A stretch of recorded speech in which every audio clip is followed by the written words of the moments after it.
This episode of the Lifted to Life by Dana B podcast is brought to you by NeuroGum. Hello, you are listening to the Lifted to Life by Dana B podcast. I am Dana B. I thank you for listening. This podcast is not just about self-care, it's about discovering your authentic self.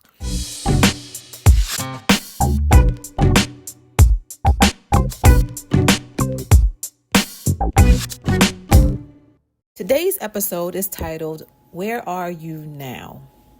So have you ever gone back to read your journals from 10 years ago? I did that this week. And let me tell you, it was truly an adventure. So I started seriously journaling when in 1996, when my kid's father suddenly passed away. It became a form of therapy for me. I used to have a diary when I was a kid, but back when you're a kid, it's Dear Diary, Thomas said hello to me. He held my hand, or I wrote a letter to a boy that said, do you want to go with me? But when I got older, in my 30s, rather in my 20s, I started to seriously journal every single day, writing letters to my kid's father. And then, of course, writing Dear God when I needed some form of spiritual guidance. But seriously, journaling has helped me release and to vent. And it's helped me a great deal as I've matured throughout the years. So I pulled out at least 7 of my old journals and I started to read the stories, and I have so many of them. So the ones that I could reach, I pulled out.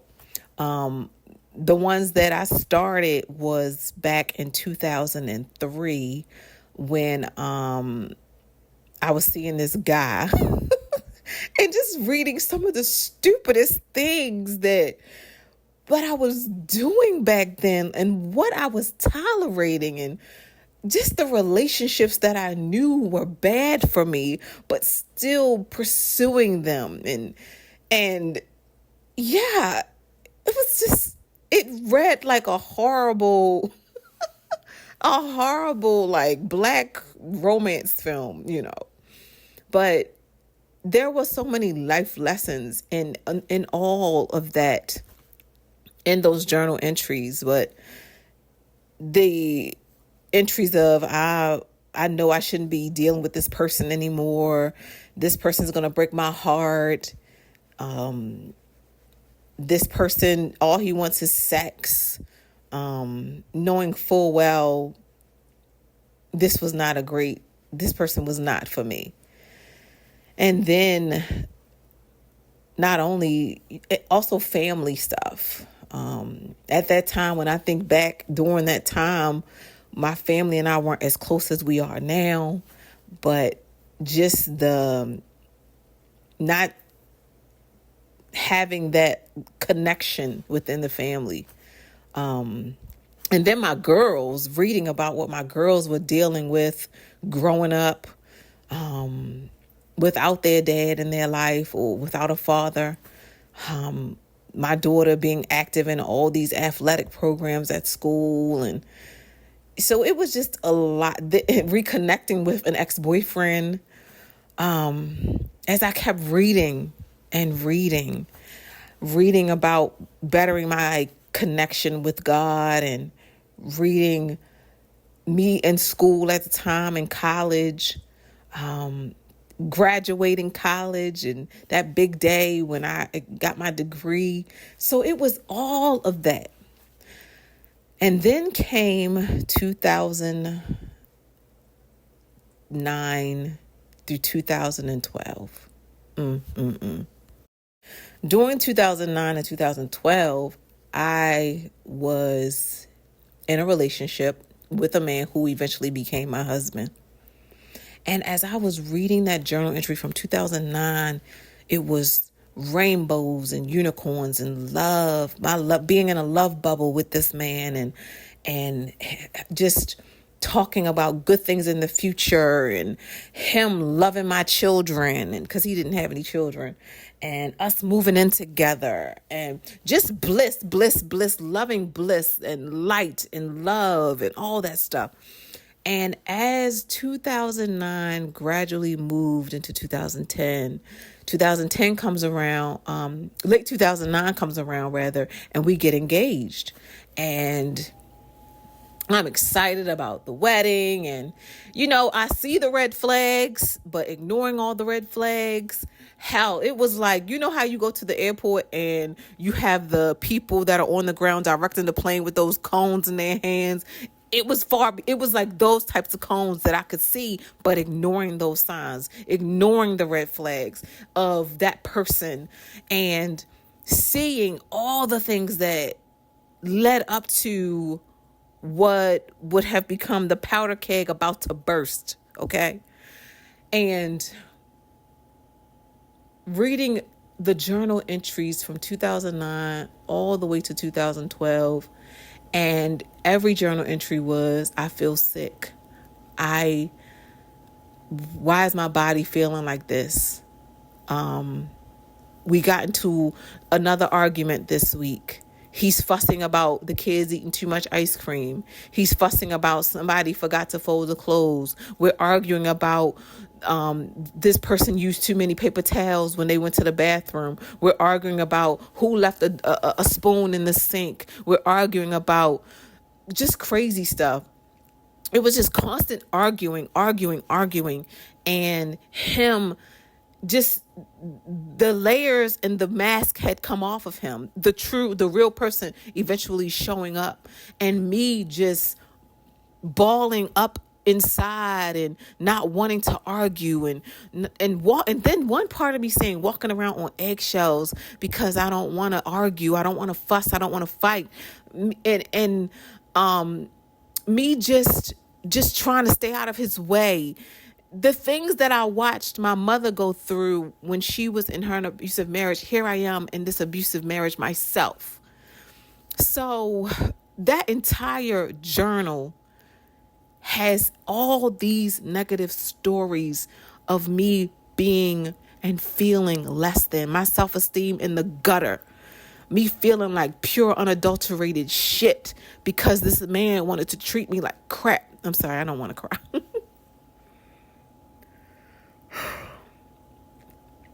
And then I was reading this one journal entry during that time where it was the Thanksgiving holiday, and he said he wanted to go to Miami for Thanksgiving, but just the two of us.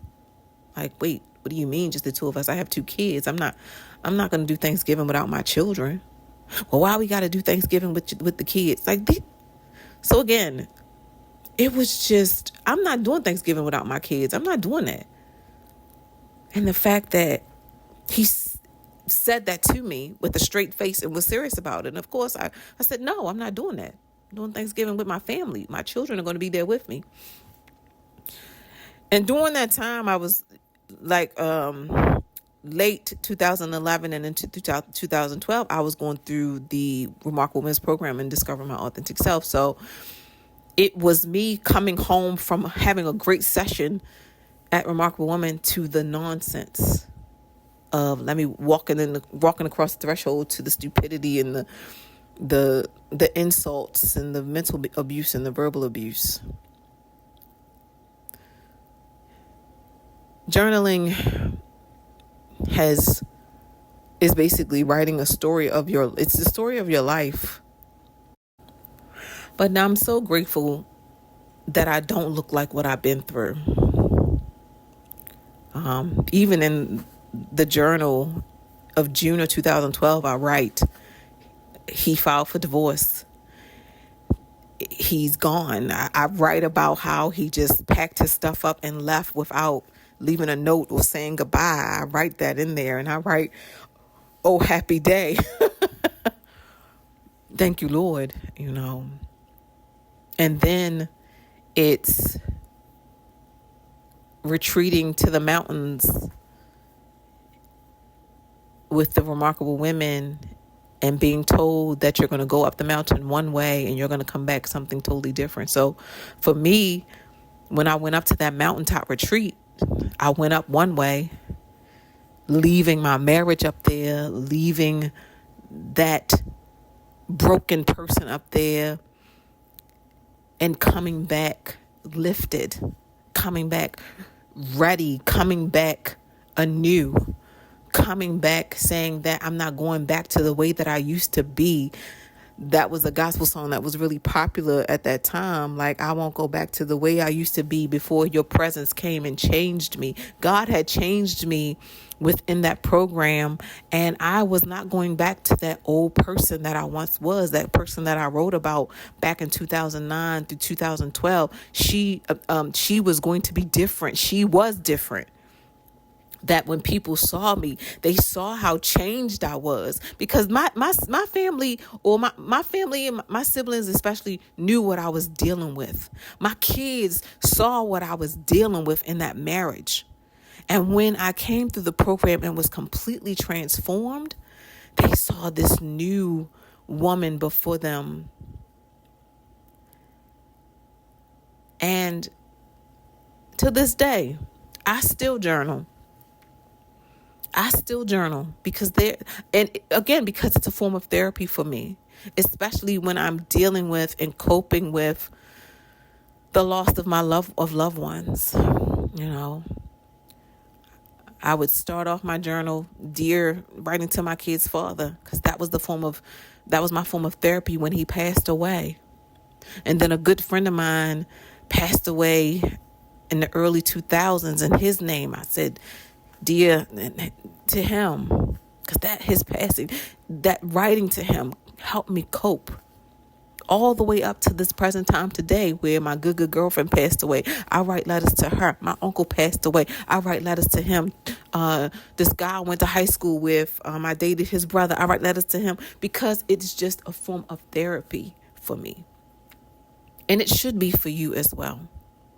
You ever hit that 2 p.m., 3 p.m. slump when you're in the office and you need something that's going to give you a boost to push you to the end of the workday? You don't want to get a soda and you don't want to get chocolate.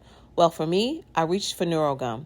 NeuroGum has 100 milligrams of natural caffeine and brain-supporting B vitamins for maximum energy and focus. You can find the link to purchase in the show's bio. Journaling is not simply writing Dear God or Dear Diary and telling them about your day. It's writing about your emotions. It's writing about the headspace that you're in now. It's writing about your goals, your dreams, your aspirations, what you hope to become. It's writing about the relationships that you have and what you want what you hope to gain out of those relationships, even the ones that have been broken. How will you restore them? Do they deserve to be restored? It's not just journaling, so I encourage you to do so. It is the story of your life, to be honest. It's never been written before. It's yours. So no one can take that away from you. You're the main character. You're the damsel in distress. You're the hero. You're the villain. You're the narrator. And most of all, you're the author. These are your stories that you're telling. Let me just tell you some benefits of journaling. And this is completely what it's done for me. Journaling it reduces stress and anxiety, and it allows you to externalize your worries and your concerns. It allows you to just say what you need to say what's on your mind, the thought patterns, and reduces the feelings of being overwhelmed. Like, there are times where I will have a stressful day at work or a frustrating day with something, and I would just I need to journal, and I would get home and I would just write and let all of that out, get it all out of my system. Journaling improves your mood. Writing about positive experiences and practicing gratitude can boost your mood and increase overall happiness. Totally.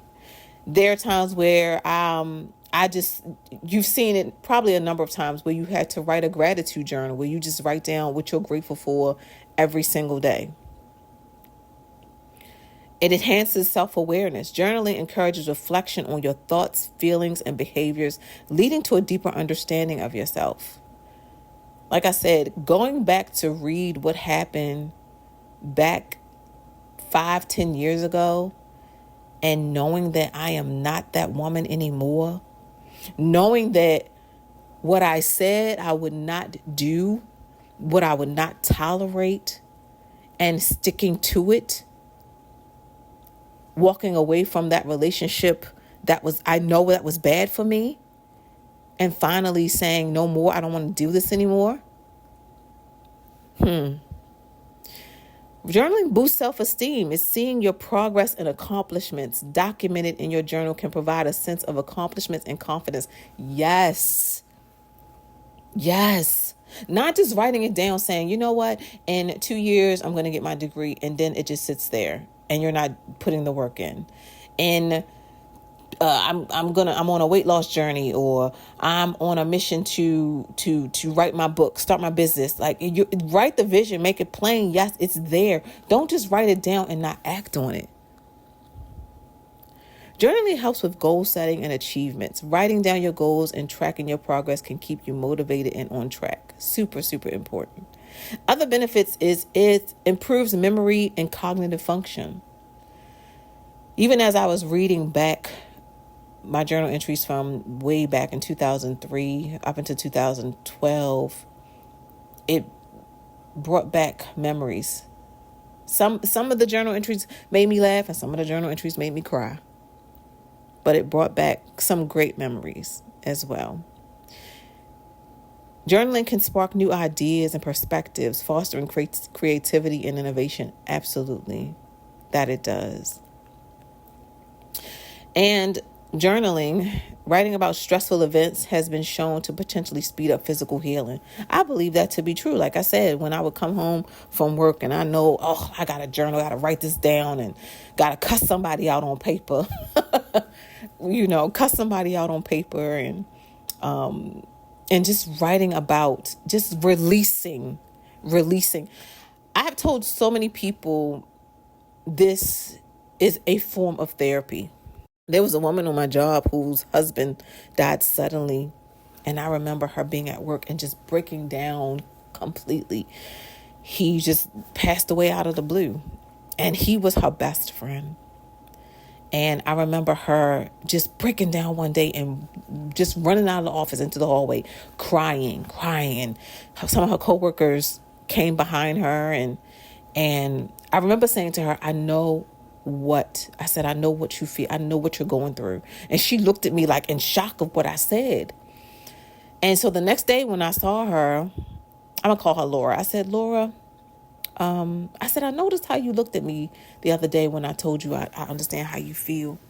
She said, she looked at me, because she said, I didn't know that you had a husband who passed away. I said, well, wasn't my husband. I said, but my kid's father passed away suddenly. And I said, I'm going to tell you what helped me. I said, I bought a beautiful journal and I started to write him letters.